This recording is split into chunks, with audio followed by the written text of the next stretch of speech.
plenty of junk. Ah, here's a postcard from Douglas and Delia. They're in Santorini. I hope they're having fun, I said.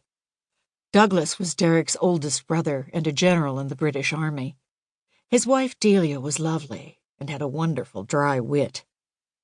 It seems they are, he said, giving the card a quick scan. I'm glad.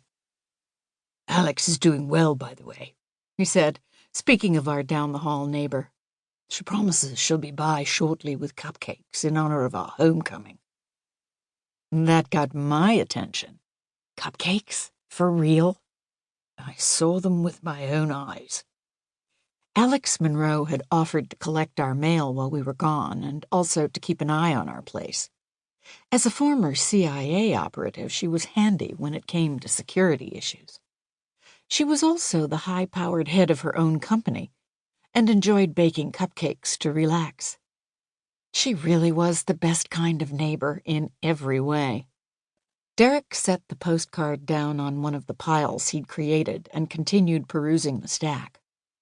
Someone sent you a book. He walked around to my end of the table and placed the excessively taped and padded manila envelope down in front of me. A book for me? I grinned. Why would anyone send me a book? He chuckled because I was joking, of course. I'm a bookbinder, specializing in rare book restoration. I received books in the mail from clients all the time. I was thankful the envelope was padded because the back was scuffed and dirty and slightly dented from traveling. I turned it over to see who it was from, but there was no individual's name on the return address, just a company, Gwyneth Antiquities, located in Audlochan, Scotland. Scotland? Where's Audlochan? Derek whipped out his phone, tapped a few icons. It's a village near Inverness. Then I focused in on the addressee. Derek, this isn't for me. It's addressed to you. Me? It was his turn to frown. How odd. I didn't even look. I could tell it was a book and naturally assumed it was for you. I did too. I held out the package. But it's got your name on it. He took it and glanced around for some way to cut through the layers of packing tape. Scissors in the top drawer, I said helpfully, pointing toward my desk. Of course. Once he had it open, he slipped the book out onto the work table. Looking at the title, he said, Now I'm doubly sure it was meant for you. I picked up the book. The cloth cover was a stark black. The only thing on the front of the book was the one-word title printed in faded gold and slanted in the upper left-hand corner. Rebecca. Rebecca. I flashed him a bright smile. One of my favorites. I had always been a sucker for gothic novels. The plucky heroine, doomed to live a life of drudgery, rescued by the handsome stranger. Or is he a killer?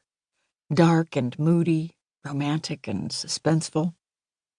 I had spent my preteen years gobbling them up. I chuckled at my own thoughts, then naturally turned to the book itself to examine the condition of the front and back covers. That's my job, after all, so it was second nature for me to check out the spine, which showed the same elegantly styled title and the author's name below, in simple block letters. I ran my hand along it. The cloth covers of old books had a tendency to separate and sag away from the stiff material underneath, but this spine was still firm and smooth. I turned the book over again. Outer corners are slightly rubbed. Spine has a bit of wear at the bottom edge. I pointed out the discoloration. I see, Derek murmured. The binding is tight, though, I added, standing the book upright on the table. No wobbling, see? I do, and it thrills me. He leaned over and kissed my cheek. I laughed. You need to get out more.